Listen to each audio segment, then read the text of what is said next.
the epicenter of the South. And whether you're here to pursue a passion or you just want to reinvent yourself, Atlanta makes it possible for anyone with the motivation to break into the city. But making it in the A is no easy fight. My name is Chay Rodriguez, and I'm taking over Love 2 Lounge with Kronenbourg 1664, and we're talking to a few friends who have succeeded in breaking and entering into the city of Atlanta.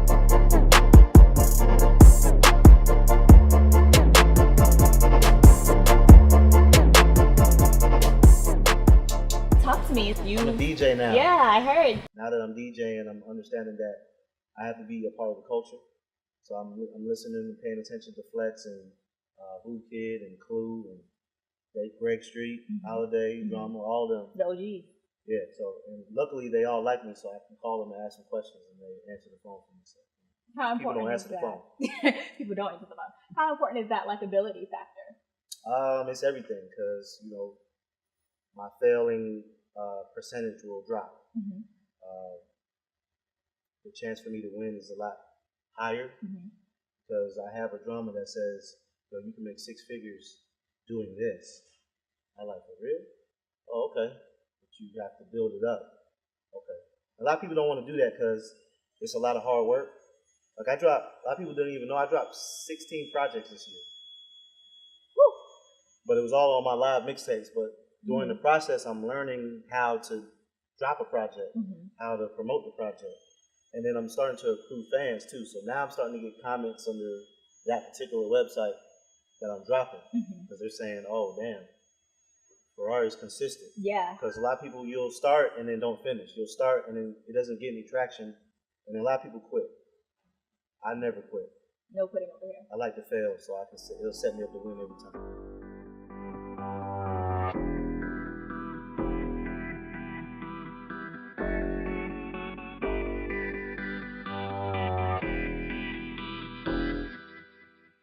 I got the eyes for you.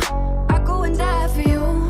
That's not no. Hey guys, so we're talking about breaking and entering into Atlanta, kind of like whatever your industry is in. And we're all transplants, so this conversation is going to be so fun. First, let's like kind of define inside the perimeter versus outside the perimeter. You want me to do that? Or you got that? Well, you've been longer than me. I've had my own. I've been coming here all my life. So inside the perimeter, you got 285, right? 285 is a circle. It takes you about an hour and a half to ride the whole thing. I mean, if you speed like me, you probably get to it in about 45 minutes. But you got different zones. You got the east side, you got the west side, you got the SWATs, you got the south side, and you got the north side. And there's 2 north sides. You got the north side where the Migos are from. That's 85 north. And that takes you all the way up to the Carolinas. Okay, yeah. And it turns into I-95 eventually. And you got the north side where K-Camp and all them from. That's 75 north. To take you all the way up to Michigan. Okay. So that's Cobb County. You got Gwinnett County. Okay.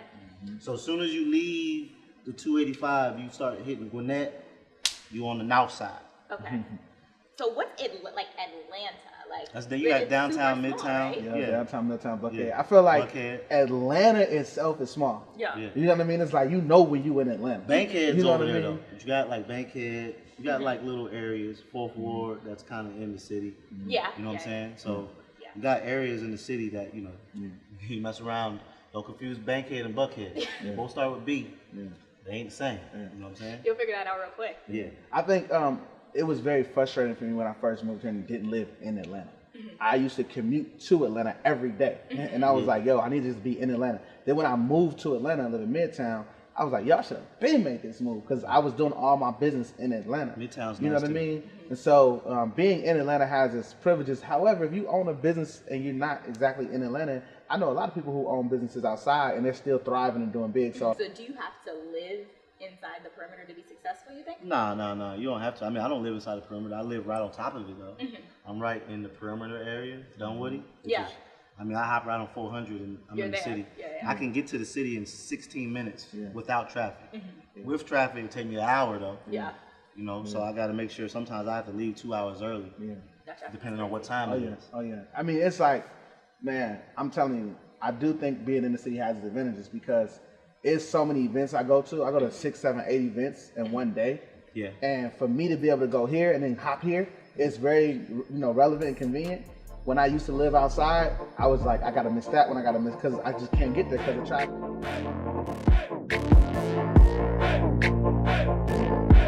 I'm gonna throw out stereotypes that I heard about Atlanta before I actually got here that kind of had my mind in like a weird, drinks.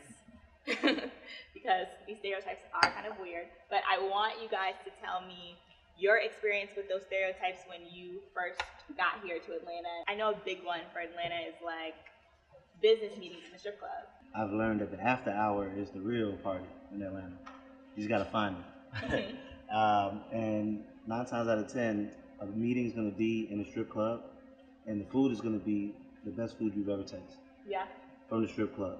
And where I'm from, in Florida, man, we're not going to the club to eat. In Atlanta, you go to the club to party, eat, and have meetings at the strip club. So like, okay, at like KOD, there's no like super bomb chef that like. Man, not that I can remember. No? All I know is Atlanta having strip clubs with 5-star chefs in them. Like you could literally go to Onyx and have the best shrimp you've ever had in your life. And that's crazy because we have an Onyx in Philly, right? Mm-hmm. Like Northeast where I'm from. And I don't remember their food being all that great. Yeah, it's not in the South, man. Magic City. Yeah. You can get to Magic City and get some whiting. I put their whiting up against everybody. Really? You get some grilled tilapia, you get some yellow rice, broccoli, and you're gonna be like, oh my God.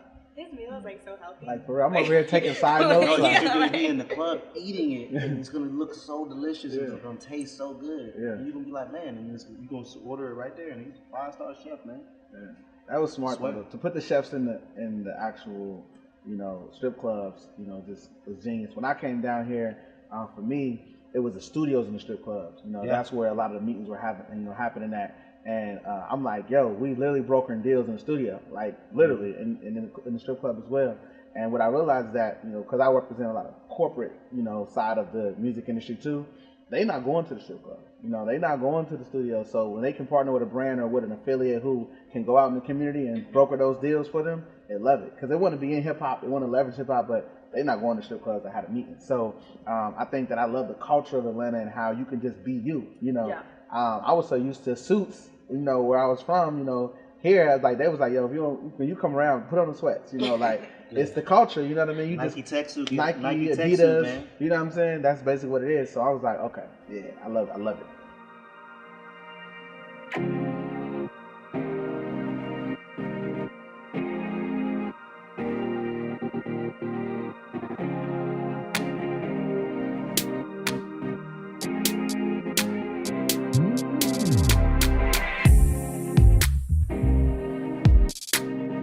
How is Rap Plug disrupting the music industry right now at this time? Rap Plug is currently disrupting the music industry by creating an easy, innovative way for people to plug. Unlike the traditional way where you have to go to a lot of events or you have to sort through hundreds of people on Instagram and Facebook, we're streamlining the process for you to plug directly with credible, verified people in the music industry who you may not know but should know. Perfect. I see you have merged with, I think it's a Game Records, Hip Hop Weekly. How are ties like this important to the Rap Plug kind of business model as a whole? Yeah. Well, our goal is to be the plug. And to be the plug, you have to have relationships with the record labels as well as with the indie community and the artists that are upcoming and the indie artists and platforms. Definitely. But you also have to have relationships with the corporations for the brand and product placement and things like that. So when you come to Rap Plug, we're plugging you in all aspects. And, the Think It's a Game collaboration was perfect because it gave us the opportunity to allow them to discover new talent, give them a platform they can work with, but then bridge the gap between a label like Think It's a Game and an up-and-coming artist who loves the people, at Think It's a Game and want the opportunity to be with them, but don't know who to call or how to get to them, How do you break and enter into this music industry? Where did you even come up with the idea that Think It's a Game would be the perfect partner for you guys to link up with? Well, before we actually launched Rap Plug, we curated and put together our own panels and events. And we saw people were spending anywhere from $250 to $300 just to come hear people on our panel speak. And some of the people we had on our panel were individuals from Think It's a Game, like the A&Rs or, the business, people talking about how you can work with a label and how a label can sign a Lucci and what that means. And so, you know, we were like, hey, instead of you having to spend, you know, $250 or $300 or even $1,000 sometimes to go to a panel or an event, how about we create a platform that connects you and give you the opportunity to plug with somebody like Thanks to Game or Lucci or Bigger Rankin or June the Genius, everybody in their camp. Shout out to TIG. And we just saw it as a good opportunity. We already had an existing relationship with them. They're doing major things out here right now in Atlanta. They have some dope things coming up, and it was a good fit. Yeah. In 2010, thought I was doing something. And now I'm rapping with a crew or something. I guess the track don't really stick unless he's gluing something. And I never fit the shoe until I do or something. So another stereotype, you come down here and you have to support a black business. One of the reasons why I moved to Atlanta is because every time I visited Atlanta, I got to see how people were so passionate about supporting black owned and how it was the thing to do. You know what I mean? And when you go home, I'm from the Midwest, you know, born in Illinois, but grew up in Cincinnati. In Cincinnati, it wasn't really like that, you know. So when I came here, and I'm like, man, like they really excited about supporting your business if it's black owned. I wanted to be a part of that. I wanted to be around that. Like perfect example would be like us three right here. After this, we'll probably have a conversation. I'm gonna support you. You're gonna support me. Yep. Both of us gonna support you. Yep. We've already both of y'all gonna support me. Yeah. That's just what goes on here in Atlanta. You know what I'm saying? You gotta remember this is the largest outside of Washington D.C. I believe this is the largest population of black people per square mile. Let's take a little break. Ferrari, what are you drinking over there? It Cranberry looks good. pineapple Kronenbourg. Kronenbourg. Okay. Yeah, that's the. I'm about to taste it though. Yeah.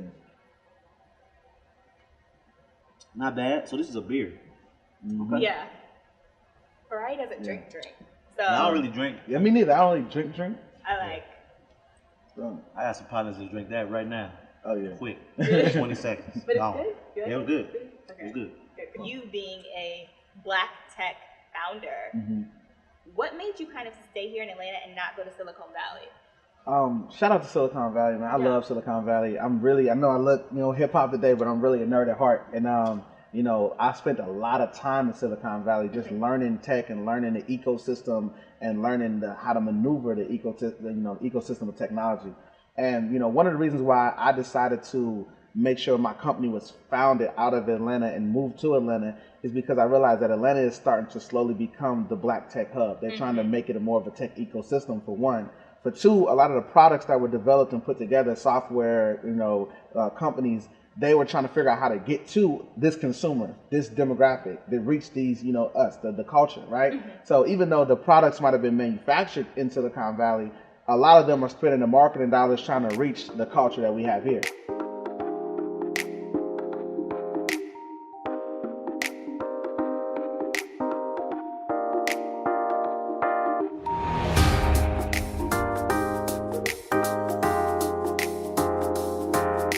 Talk to me a little bit about just the music industry. I was talking to Branden a little bit earlier off air, and I was saying, like, it's crazy, like Nicki, French, like huge acts right now, but they had to come down here. Like New York wasn't showing them no love, really. We show love in the South, man. Welcome to the South, man. You know what I'm saying? We show love down here. If your music is dope, we playing on the radio. I'd like to put myself in that category. I'm one of the main people that if the record is dope, we gonna play it. Especially me. I may be the first person you need to deal with anyway when you come to Atlanta, because myself and Fly Guy DC, we have a knack for playing breaking artists. Like we broke Lil Baby, we broke the Red Sean. Any of the acts that came out within the last 2 years, we had something to do with them. All of them. When you're in Atlanta, you could literally be one plug away from success. Yeah. Period.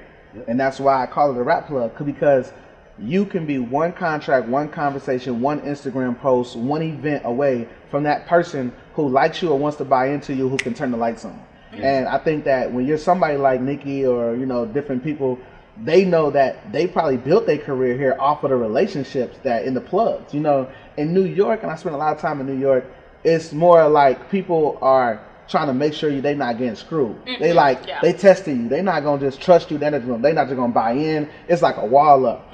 In Atlanta, in the South, it's like we embracing you. You know what I mean? We want to be a fan. We support it. So I think that that's the difference between somebody, really being able to be successful. They have to be a part of an ecosystem that enables them to be successful, and that's what Atlanta provides.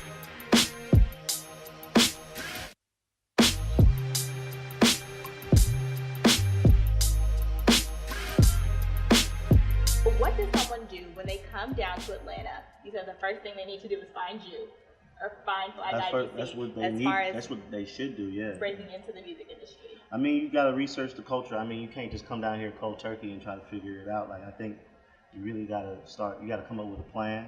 You need to study the culture around you, and then at that time, then you kind of figure out. I just think just human nature. You adapt and adjust as you go. But yeah, I mean, you want to get plugged in. You want to get plugged in with somebody, but at the same time, you need to have something for somebody to plug you. Exactly. So if you don't have something for someone to plug you now. What you don't want to do is waste the plug, because now them second chances don't really come along. Boy, because it's someone that's ready in Atlanta. It's always someone that's ready to go. That's one thing about Atlanta. We're number 8 in the country, top 10 markets. So it's always someone that's ready to go. So you want to be ready for your shot as much as possible, because if you get it, it may be a second for you to get another one. You'll get another one. We don't know, what I'm saying? It just depends. Yeah, and I say don't get ready, stay ready. You know what I'm saying? Like a lot of people, they like, oh, I'm going there to get ready. Nah, stay ready, be ready, come ready. You know what I'm saying? And I try to teach people that is like, don't try to get ready, be ready, stay ready, come ready. You know, and then you're gonna see success happen. Thanks. I think that is Well said. Yeah, I think that's a great note to kind of end on. What do you think? Yeah, I mean, I think we can go ahead and cheers to breaking and entering. Branden, what are you drinking over there? I have the is it Kronenbourg? Yeah. Kronenbourg Peach Ciroc. And we're gonna shout out to Diddy. Yeah. Ciroc. Try it. I like it. I'm rocking Do you with like it. it? I'm You like it? rocking with it. yeah, mine's good too. No, that's good. No cap. That's Atlanta smell. I love you. Like now No that cap. you I'm rocking said no with it. cap, I don't know if I believe that you do like it. Nah, no cap. For real.